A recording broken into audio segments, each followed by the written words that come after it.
Hello, you're kicking off the Sunday's edition of QPVN English News Bulletin. You're with Milinchi and your gun deadlines. Towards a reliable and connected Indo-Pacific region. Vietnamese cuisine promoted in Algeria. Friendship bridge between Vietnam and Laos. As invitation of Admiral Samuel Pabaro, commander of the U.S. Indo-Pacific Command, a high-ranking delegation of the Vietnam People's Army led by Senior Lieutenant General Phùng Sĩ Tấn, Double Chief of the General Staff, attended the 26th Indo-Pacific Chiefs of Defense Conference in Kona, Hawaii, U.S. from September the 17th to the 23rd. This year's conference themed The Future Indo-Pacific, Building a Resilient and Interconnected Region. Senior Lieutenant General Phùng Sĩ Tấn reiterated that peace, cooperation and development are still the common trends of the world, yet the region is facing both traditional and non-traditional security challenges.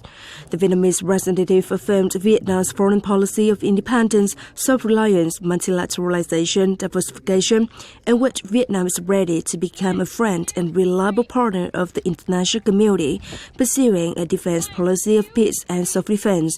He introduced the core and leading role of the Vietnam People's Army in protecting the people from natural disasters, affirming that Vietnam always respects and fulfills its obligations in accordance with the provisions of the UN Charter, as well as international treaties and agreements to which Vietnam is a member.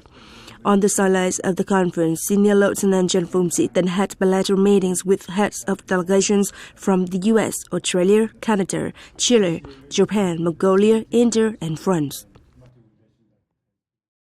The patrol team of Song Chang Border Guard Station under Long An Border Command recently coordinated with the Border Protection Force of Cambodia to conduct a joint patrol on the 15,814-kilometer-long border. At the end of the patrol, the two sides signed a minutes confirming that the sides, borderlines and border markers are kept intact. At the same time, agreed on a number of important cooperative contents in the coming term, such as regularly exchanging issues related to territorial sovereignty and border security, promoting situation control and combat against all types of crime, further disseminate border management regulations to people on both sides of the border. In 1976, at the Conference on Military Construction and Economy, General Võ Nguyên Giáp emphasized that our military is not only a large combat force, but also a great labor force with high sense of revolutionary ideals and collective spirit, tight organization, strict discipline, capability to master new techniques, centralized and unified leadership. So how should the culture of this military ready for production be generalized? We had a conversation with Colonel Lê Thiết Hùng, Editor-in-Chief of the Defense Industry and Economy Journal on this issue. Colonel, playing the dual roles of combating and participating in production is not only the inheritance and promotion of the Vietnamese unique tradition from ancient times, but also an important function with long-term strategic significance, deeply demonstrating the revolutionary nature and fine traditions of the Vietnam People's Army. So, in any situations, can the culture of the Labour and Production Army be separate from the culture of the Vietnam People's Army? First of all, it can be affirmed that the culture of a military ready for production and economic activities is not separate from the general military culture, but an organic part that has been clearly demonstrated throughout the process of building the Vietnam People's Army. A drop of sweat falls on the turmeric yellow cheek, all including combat or production troops have their sweats fall, while the turmeric yellow cheek represents hardship and deprivation. That is a common characteristic. But what else does that common characteristic represent? That is, whether the Vietnam People's Army is producing, building the economy, fighting or working, all of their deeds are closely attached to the people.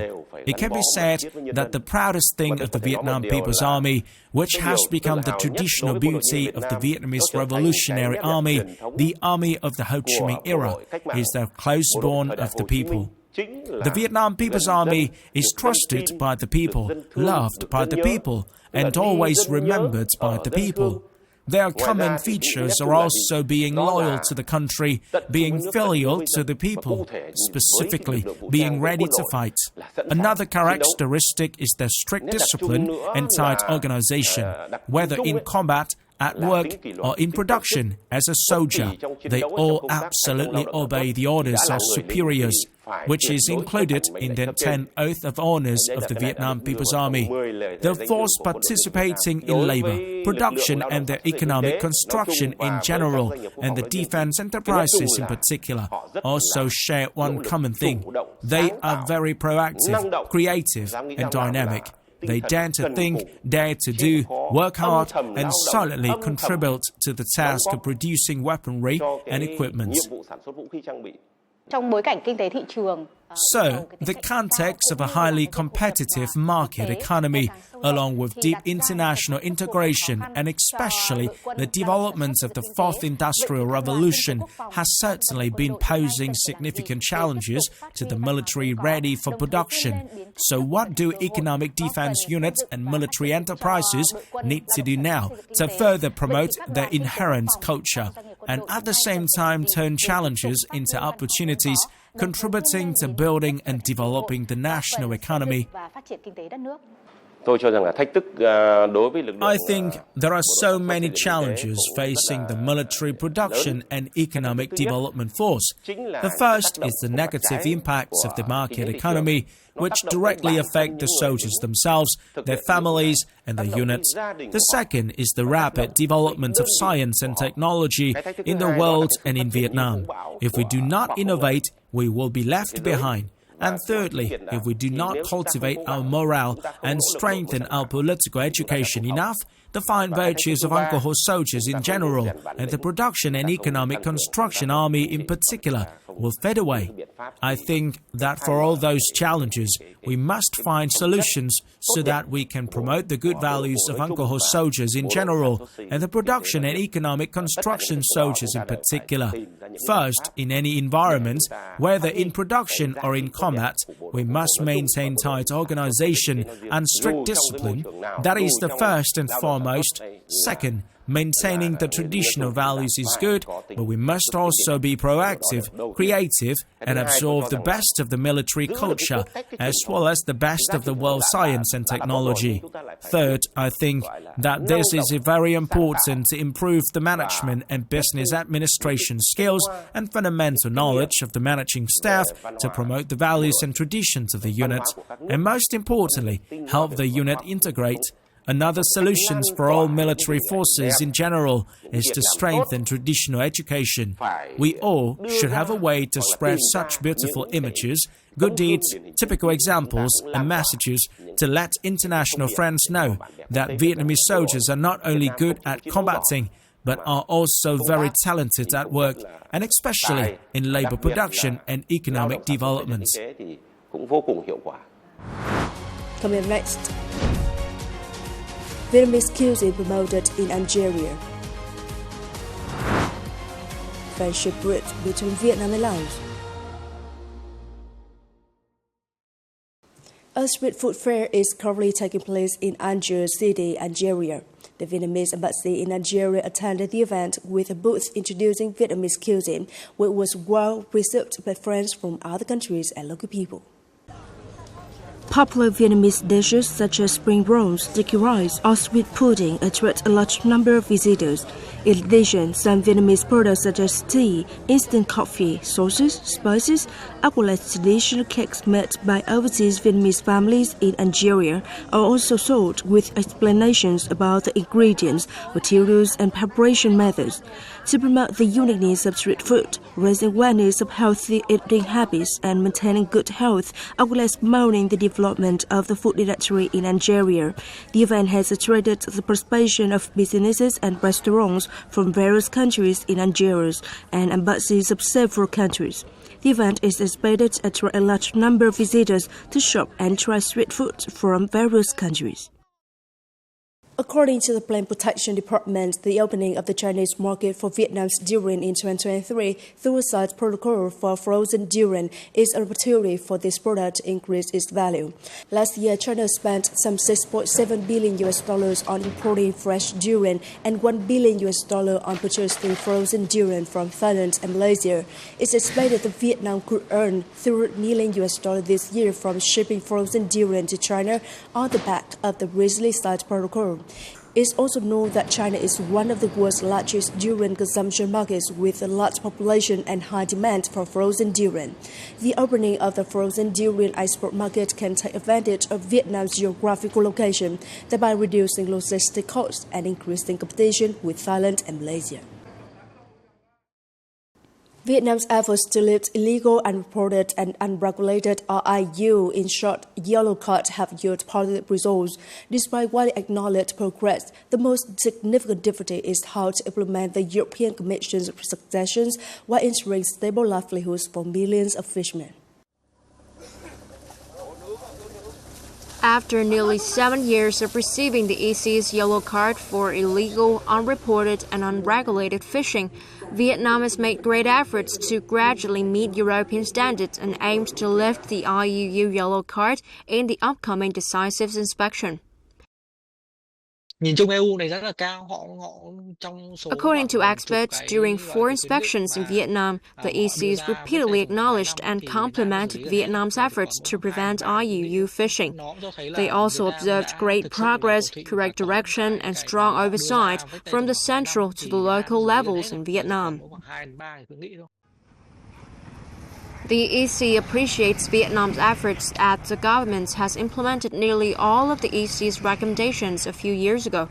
This demonstrates that Vietnam has been really open and has made significant progress in removing illegal fishing. According to experts, the upcoming EC's inspection in October 2024 will offer Vietnam with another opportunity to demonstrate its strong political commitment at the central and local levels, as well as a serious adoption of the measures to combat IUU fishing. Achieve a better enforcement. Yeah. However, I regret to say that some steps have to be taken to ensure that these monitoring devices are used properly and continuously. The main issue is how Vietnam can show the EC that its efforts continue beyond enhancing institutional frameworks and legislative laws and include tangible and effective implementation at the local level. As two close neighbors that are sharing mountains and rivers, Vietnam and Laos have cultural similarities, especially the tradition of humanity. Notably, the Vietnamese language serves as a key bridge connecting the two nations, spreading cultural values and further strengthening the great relationship between Vietnam and Laos. As a lecturer working at the Vietnamese Language Faculty, National University of Laos for 12 years, Lani has taught Vietnamese to many generations of Lao students and officials. With great love and passion, she has made tireless efforts to spread the Vietnamese language to generations of students. I've been spreading Vietnam-Laos brotherly relations as well as Vietnam and its people and culture to my students. Among many candidates from all over the world, Lani Phet Nyon has become the first foreigner to be named among the 5 winners at the 2024 Search for Vietnamese Language Ambassadors Abroad. In the future, she'll have many activities to foster the relationship between Vietnam and Laos. I has a plan to continue spreading the Vietnamese language to more Lao people and the Lao language to more Vietnamese. In doing so, the people of both countries can understand each other in terms of language, culture, thus contributing to fostering the bilateral relations. Hopefully, from the events that the Lao contestant becoming a Vietnamese language ambassador, together with the efforts of our representative agencies in Laos, the movement of learning Vietnamese will be promoted at Lao schools and agencies. Through Vietnamese sessions, Lao people will have a deeper understanding of the country, culture, and people of Vietnam, as well as the special relationship between Vietnam and Laos. Language, history, and culture of Vietnam are frequently introduced through each lesson by Lani. It is not only a bridge to preserve and spread the beauty of Vietnam's thousands of years culture to the Lao people, as well as to those who love the Vietnamese language. In the future, Vietnamese learners will be the messengers of friendship who are always dedicated to the pure and faithful Vietnam-Laos friendship. It is the end of the English News Bulletin today. You can watch the news again at qpvn.vn. For now, goodbye and see you next time.